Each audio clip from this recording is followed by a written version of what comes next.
Our mission unwavering, and together we'll beat as one.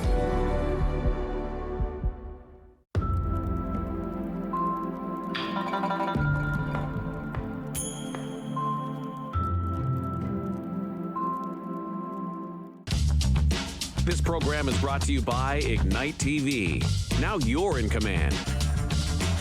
Visit Rogers.com for more details.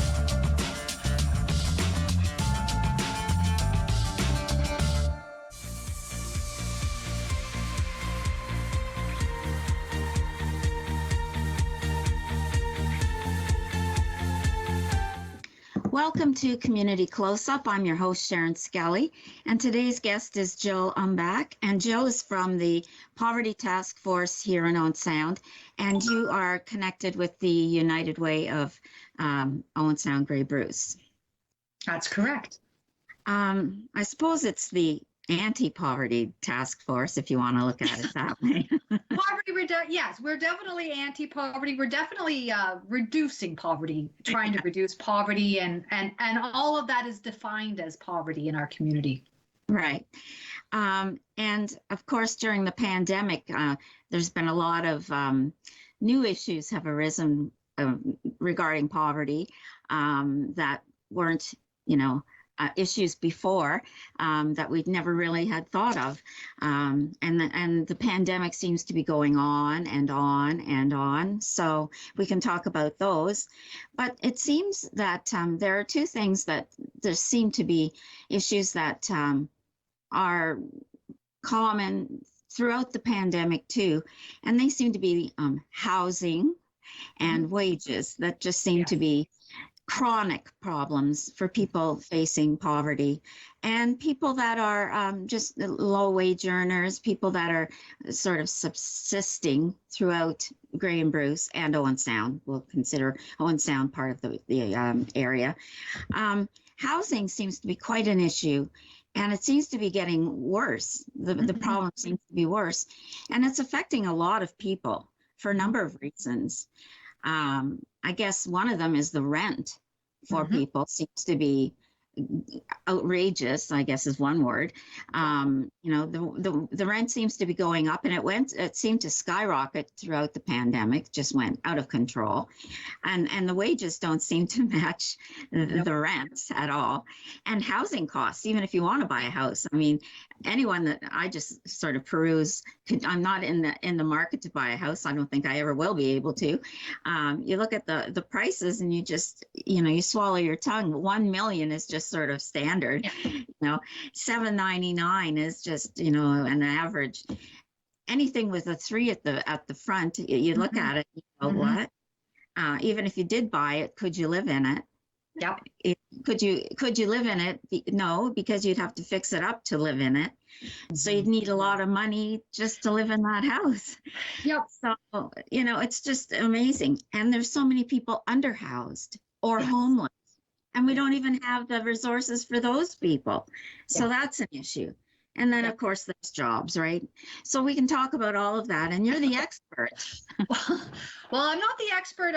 I work collectively. I think that's one of the things at the Poverty Task Force is that we do have a collective understanding of what's hitting everybody. And you're right, it's complex. It's not just about housing. It's also about wages. It's also about mental health. It's about access to healthcare. Like there's a wide range of things which are making people living more precariously. So we used to talk a lot about precarious work, which would be maybe working 2 or 3 part-time jobs, no benefits, struggling to pay the rent, struggling to buy groceries, affordable groceries. Now what we're seeing is that intensified because of the lack of housing, the lack of affordable rental. Things have, we have a lot of people staying put. We have a lot of people not traveling around and moving around much. We have a lot of housing that is not available now for rent. So that we're seeing people really struggle to either maintain their affordable housing. We've seen people lose their jobs. We've seen, the shortages on one hand, but on the other side, we've seen people not be able to keep up with their jobs, to pay their rent, or to purchase, as you said, to purchase a new house these days for a young couple or a single or wage earner. It's extremely difficult. So this precarious living has only intensified under the pandemic. We saw a lot of it trending prior to the pandemic, but because we're now told everybody stay home, it's really challenging for people to find a safe home. That homelessness, there will be a report out this month coming from both Bruce County and Grey County around the homelessness count that was done last fall. And a lot of people talk about it. I broke up with my partner. Suddenly I'm looking for, what would normally be a regular rent. I have a good job, and I can't find anything. So a lot of people can't find affordable housing where they live and work. And then we're seeing not a lot of people moving around. Because of the pandemic, you want to stay put. We're being told to stay put. For a lot of people, it may be domestic issues.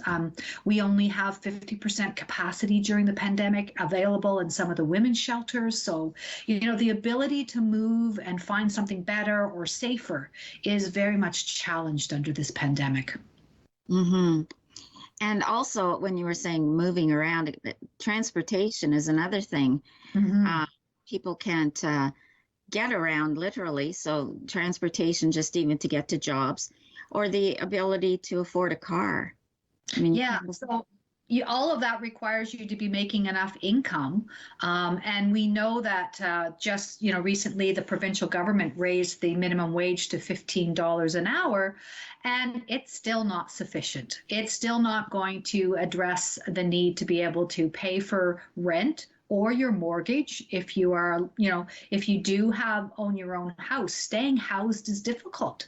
Being able to pay your mortgage, maintain the bills. And we know the cost of living has gone up and significantly risen during this pandemic. Yeah, everything has. I mean, and food, the cost of food. Yeah, to eat healthy is. And we haven't even done a nutritious food basket. Usually with the health unit, we do that. But because of the pandemic in the last 2 years, some of that regular analysis that we provide back to the community to say this is how much it costs to eat well in Grey Bruce. We haven't done that in a couple of years because we've been focused on responding to the pandemic. But yeah, it's a good reminder that the cost of food is significantly going up. The supply chain is affected by the pandemic for everything. Car parts, furnaces, everything that you can imagine that maintains our lifestyle, that cost has gone up, and many things are delayed. Right. So as far as the Poverty Task Force goes, who is a member? Who are the people that are on the task force? Okay, so first of all, the Poverty Task Force is a collective, and we have over 52 members, and anybody can come and join the task force. It's not an exclusive club. It's made up of a lot of the social service agencies.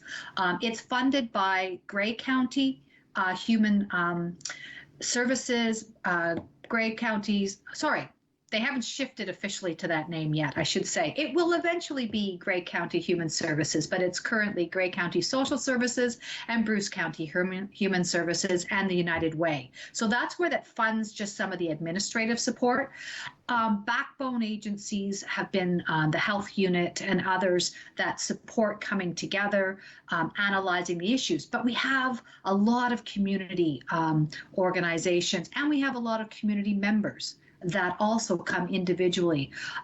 We also connect with planning tables, so the community drug and alcohol strategy, violence prevention, the community safety and well-being planning, all of those come together at the table as well. Community Foundation is there, so larger collectives are there to talk about specific issues and bring their perspectives. Then we also have people with lived experience, with grounded expertise. Our community voices will come and they will speak speak to issues that they're seeing in the community and advocate what their priorities are. And then we also have a few universities that we've been associated with. So in the past couple of years, we've been working with researchers out of Queen's University, now associated with Ottawa University, Guelph University, and Four County Labor Planning Market Board has done a series on precarious living and employment. So we do work as well to try and generate local data, if you will, that local information that tells you, Sharen, you know, it's true. What you're thinking is true. We are confirming, here is the data. We have a shortage in housing stock. We have this many people, you know, that are homeless, and collectively, this is how we come together. So that's a large part of the role that the Poverty Task Force plays, and how we come together is around certain sectors: housing, transportation, health equity, food security, and income and employment. And then we also have another area which is called Bridges Out of Poverty, which is a program that we do led by the Adult Learning Center in partnership with Grey County and Bruce County and the United Way to provide direct programming and support to people who are currently on social assistance or on ODSP. So then with all of this information, does that then allow or sort of give you support to then go to, say, city council or county council, Yeah. all this data, and then we advocate for funding? Is that how you work? So for housing, say, social housing. Yeah, our warden for Grey County actually sits on the, you know, attends the Poverty Task Force meetings. So we have many counselors that do join us. So it is open to the council. We work in partnership.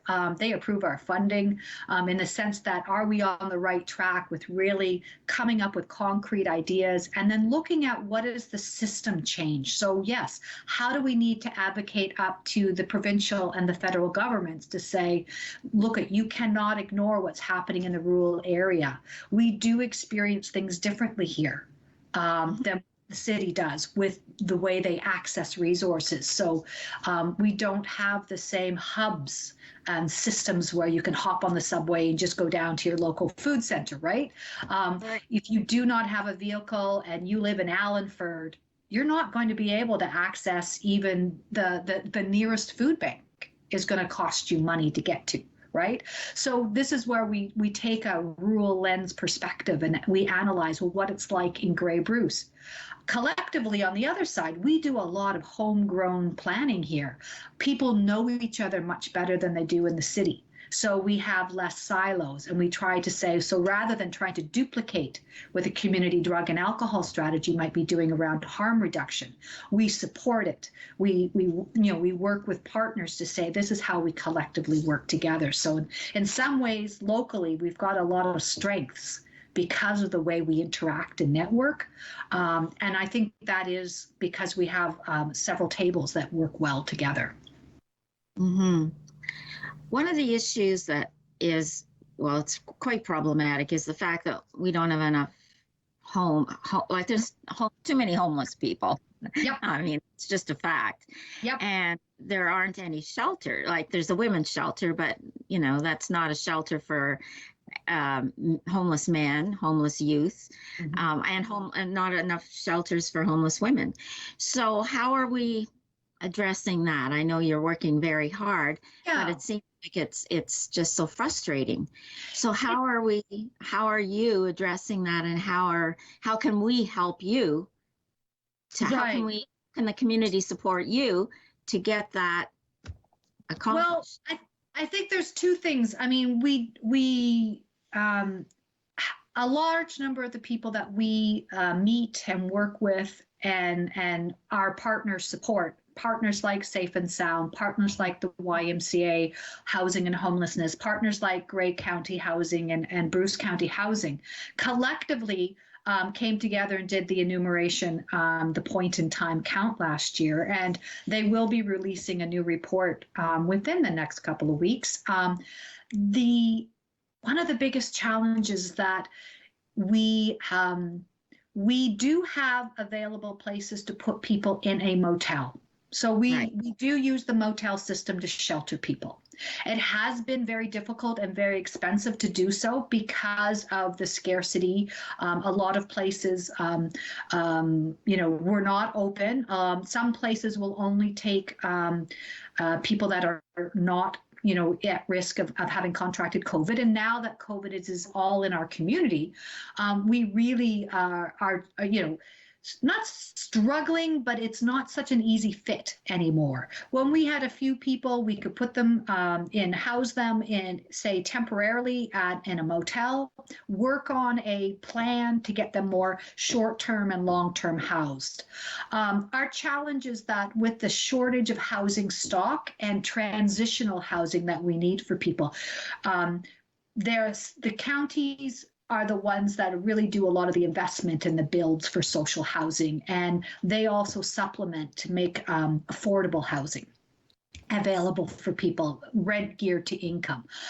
We do need more of those dollars. We do need the community to understand that we need to build more, and we need to have more landlords offer up more affordable housing. Attainable housing is a word that's quite often used. Affordable housing, though, has a different category when it comes to the type of people you might want to rent to. And this is what we're finding. It's a bit of that not in my backyard. Increasingly, we're finding people with more complex needs.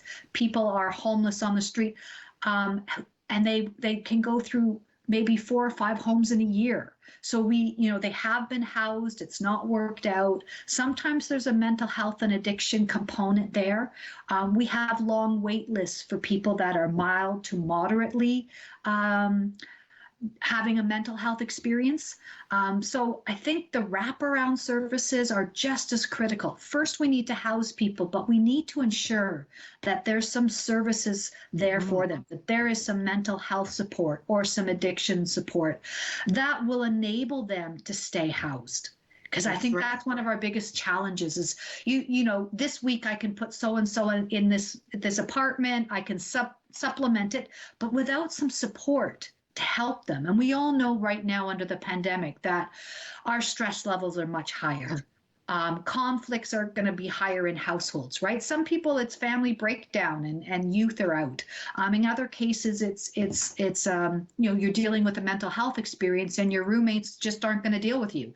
But that's the challenges, that the nuances, the relationship building, how to stay housed, I swear, is a whole degree, right? If you're a renter, you may know this, right? How to maintain good relations with your landlord to stay housed. And for landlords also, they need the support to be able to say, well, I can house this person, we'll negotiate the rent. And if there's support coming in for that individual, then they can stay longer rather than, nope, behavior's not acceptable and you've got to get out.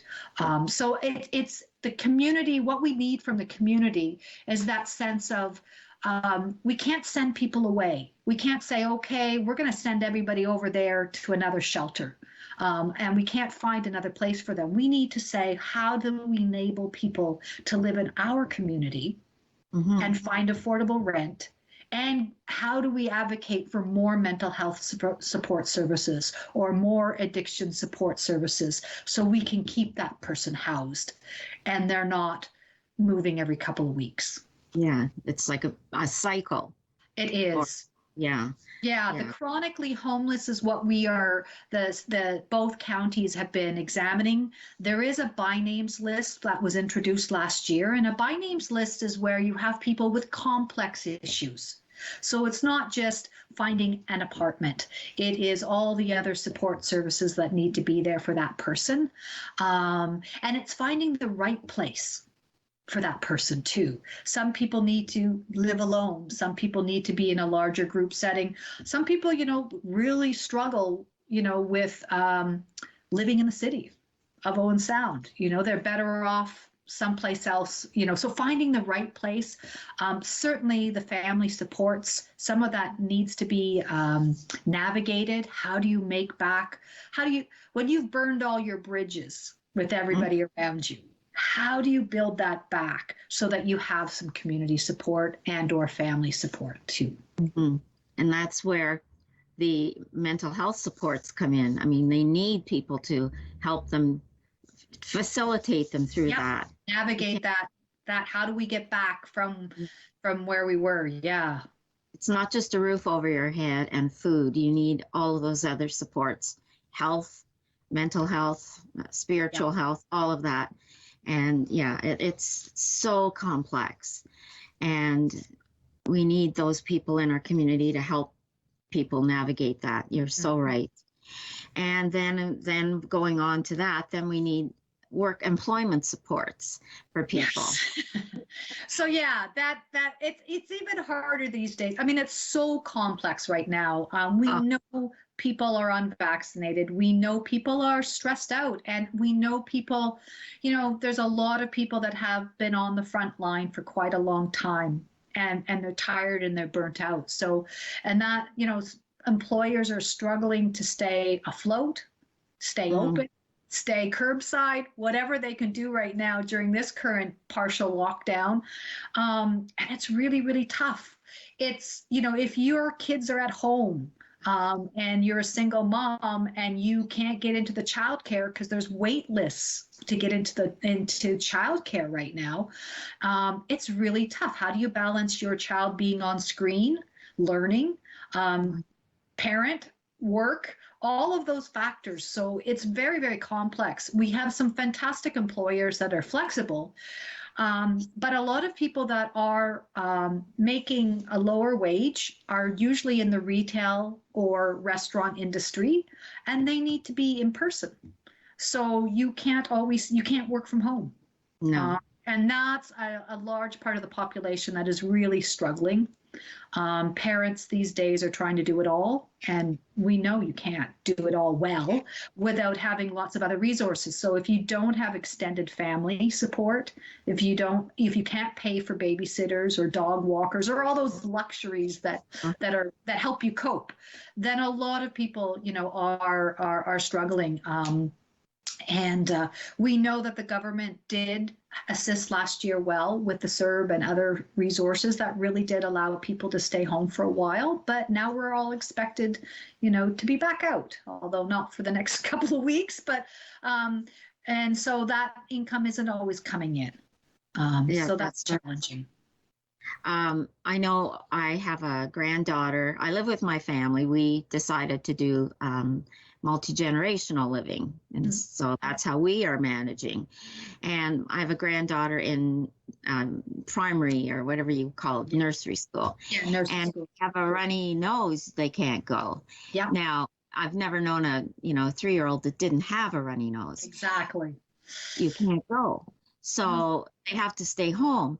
So that's the way it is. So they have to stay at home. So what do? You keep the kid at home.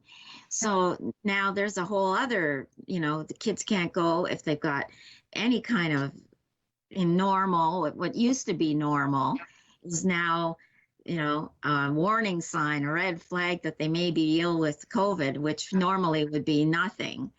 Yeah. So that's another thing. They can't go if they're normal childhood, illnesses, which it's so hard.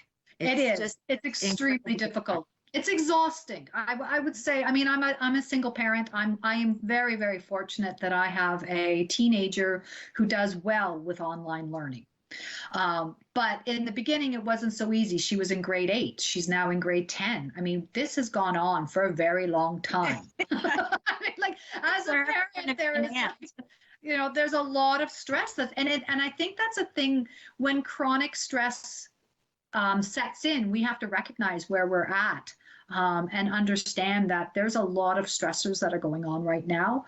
And so we had, a bit of a break over the summer, which was nice, but not for everybody, right? If you're worried about your housing, that is a huge stressor, let alone getting your child to attend school, right? That's right. And not every child does well.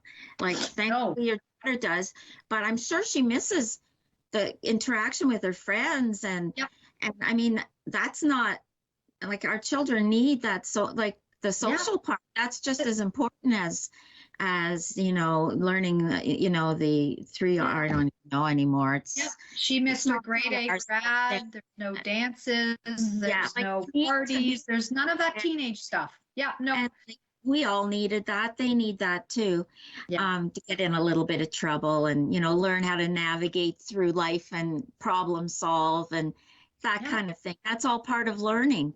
And they're not getting that. No. So I hope they do eventually, but that's part of life and they need that to go to a job and Yeah. learn all the things that we were just talking about, how to get an apartment and how to, budget their money and that's all problem solving and they need that stuff, but they're not getting it.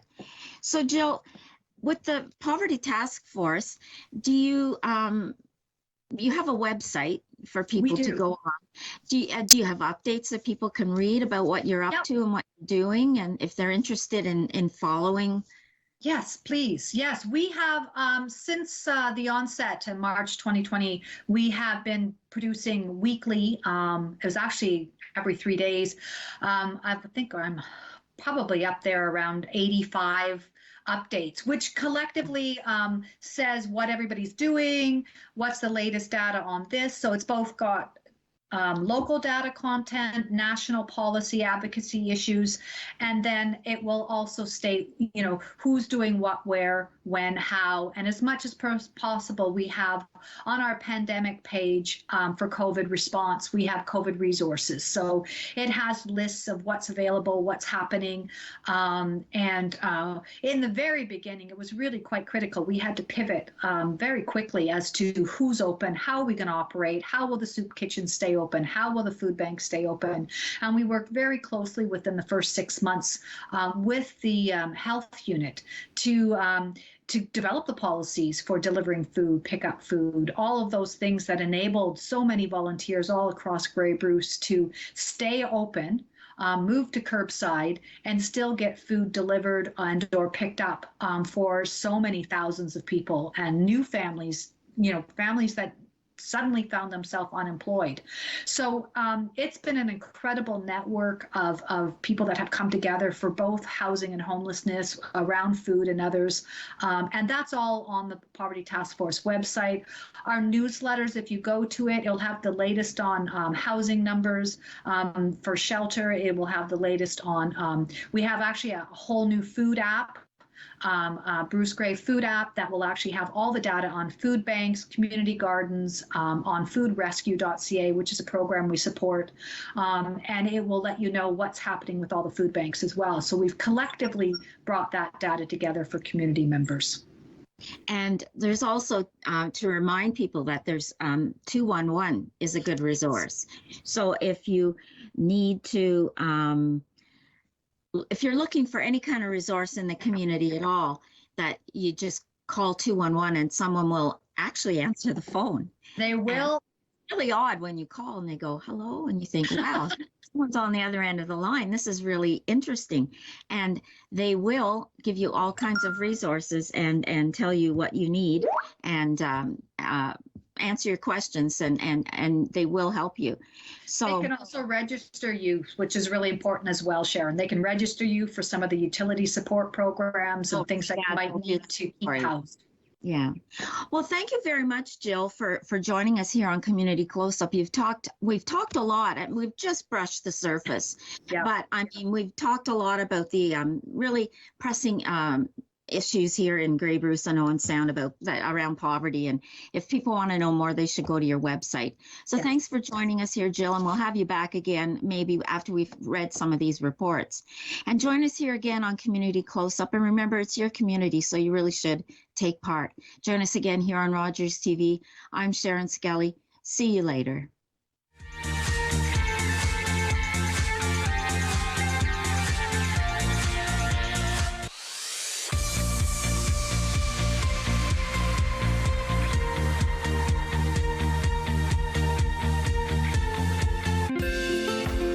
Call the Rogers TV viewer response line, email us, or connect with us on social media.